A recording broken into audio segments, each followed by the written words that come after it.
কি হয়েছিল রাতে বলেন তো? অনুমানিক রাত 9টা বাজে আমার সম্পর্ক বড় ভাই, সম্পর্কে বড় ভাই মমি, উনি আমাকে বললো যে আমি একজনের কাছে টাকা পাই, তুমি চলো যাই। আমি গেলাম। তা উনি আমাকে বললো তোর বাড়ির ভিতরে যাওয়ার দরকার নেই, তুই বাইরে থাক।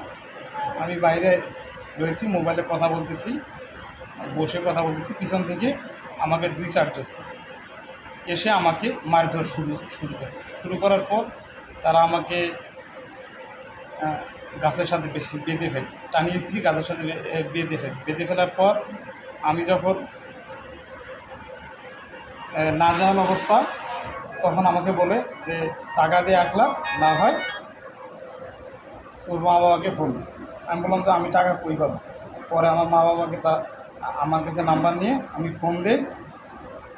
ফোন দেওয়ার পর আমার মা বাবা সেই জায়গায় ঘটনাস্থলে আসে। সেই জায়গা থেকে তারা মাসুম ভাইয়ের স্কুলে নিয়ে যায়। মাসুম ভাই স্কুলে নিয়ে যাওয়ার পর উনি আমার কাছে 1 লাখ টাকা দাবি করার পর সেই জায়গায় 1 লাখ থেকে 50,000 থেকে 25,000 টাকা তারা চায়। আমি বুঝলাম না আমার অপরাধটা কোথায়, কেন আমার কাছে টাকা চাচ্ছে, কী হয়েছে সে জায়গায় আমি বুঝতে পারতেছি না। আর আমার কথা হচ্ছে, আমি তো কোনো অপরাধী না। আলটিমেটলি আপনার খোঁজখবর নিয়ে দেখেন, আমার চরিত্রে যদি কোনো বিন্দু পরিকার যদি কোনো কেউ বলতে পারে যে এই ছেলেটা খারাপ, তাহলে আমি আপনারা যে ব্যবস্থা নেবেন সেই ব্যবস্থা আপনারা করি। কিন্তু ঘটনা হচ্ছে, আমি গটিমারি ইউনিয়ন ছাত্রলীগের সভাপতি প্রার্থী। আর কোন পদে আছে? তারা কুচক্র মহল, সেটা হচ্ছে মাসুমের ছোট ভাই সভাপতি প্রার্থী সম্ভাব্য। তারা আমাকে প্ল্যান করে তারা ওই জায়গায় নিয়ে যায় এবং আমাকে প্ল্যান করে তারা মারধর করে। তারা আমার কাছে 1 লাখ টাকা চায়, নারিয়াবাবু নামে এবং মাসুম, এরা দুইজনে টাকা না দিলে আমাকে হেই করবে সেই করবে, আমার মা বাবাকে হুমকি দেয়, চাচাকে হুমকি দেয়। সেই জায়গায় প্রমাণ করার জন্য অনেক ছেলেমেয়ে আছে, আমি আপনার কাছে প্রমাণ দিতে পারবো। এই হচ্ছে আমার ঘটনা। আর তারা আমাকে আরেকটা ঘটনা হচ্ছে, আমি 5,000 নির্বাচন করবো সামনে। 5,000 নির্বাচন আমি কেন করবো না, এই জন্যে শ্যামল ভাই এবং আরও যারা আছে তারা সবাই আমাকে হুমকি ধামকি দেয়। এবং শ্যামল ভাইয়ের সাথে আমার কথা হয় আমি 5,000 নির্বাচন করব, কিন্তু শ্যামল ভাই বারবার বলছে মামুনের তুমি নির্বাচন করো, মামুনের নির্বাচন করো। আমি করিনি দেখে আজকে আমার এই পরিস্থিতি, আজকে এই অবস্থা।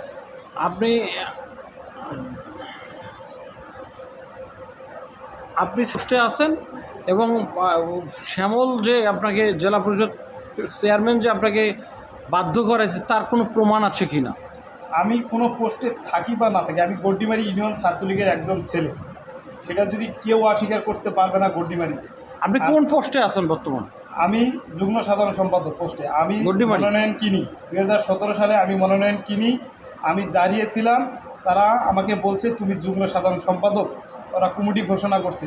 এখন যদি ওরা তাড়াহুড়া করে যদি কমিটি থেকে আমাকে বাদ দেওয়ার যদি কোনো নেগলিজেন্সি, কোনো বিন্দু পরিমাণ যদি কারণ ঘটায়, এই ঘটনা নিয়ে এর আগেও আমার সাথে ঝগড়াঝাটি মারামারি হয়েছিল মাসুমের সাথে এই পদ পদবীর এই বিষয়টা নিয়ে। আমি তাহলে এই ঘটনায় আপনাকে বেঁধে রাখছে মাসুমেই করছে? মাসুম এবং তার সহযোগী আরও যারা আছে, তারা সুজন।